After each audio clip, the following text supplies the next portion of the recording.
Goeiemôre julle, my naam is Rudy Herbst. Dit is Maandag 28 April 2025 en ek praat hier met julle vanaf Bloemfontein, hier vanaf uit ons gebedskamer en ek wil net graag vanmôre met julle gesels oor Stronghold, maar spesifiek oor iets wat regtig op my hart lê hierdie week.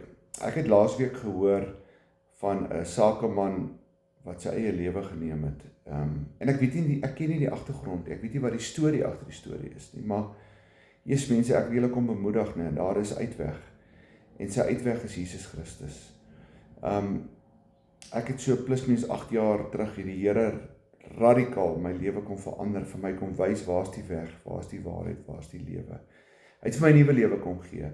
Ek bly nog steeds lief vir besigheid, ek hou van besigheid, en ek dink ook dis waar die Here Stronghold op ons pad gebring het. Stronghold is 'n netwerkgroep van sakelei wat ons begin het om mekaar se arms op te tel. En ons hoofvers is Eksodus 17 vers 12, waar Aaron en Hur vir Moses se arms kon ophou. Solank hy sy arms kon ophou, kon hulle die geveg wen. Mense, en ons wil hê julle moet die geveg wen. Ons wil regtig hê, ons almal moet die geveg wen. Maar ons het mekaar nodig. Jy het nie nodig om geïsoleerd te wees, jy het nie nodig om te voel, daar is nie 'n uitweg nie. En ek wil sommer net so vinnig julle ons manier, en dis vir wie ons wat Stronghold is. Ons is established in 2020, ons purpose is natuurlik to support business leaders in their calling by providing opportunities for personal growth and business growth that leads to greater influence.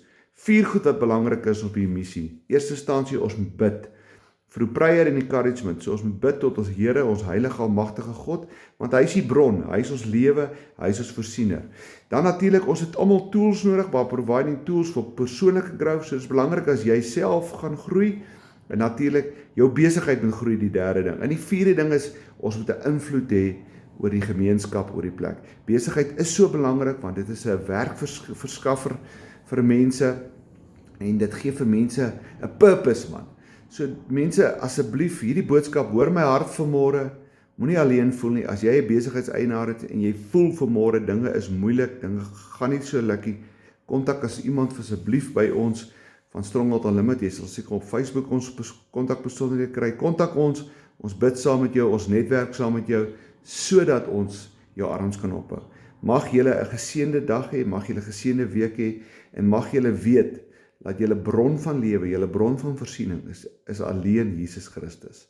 Dankie dat ons dit kan ook bid, in die mooi naam van Jesus Christus. Mag julle 'n geseënde dag hê, mooi bly.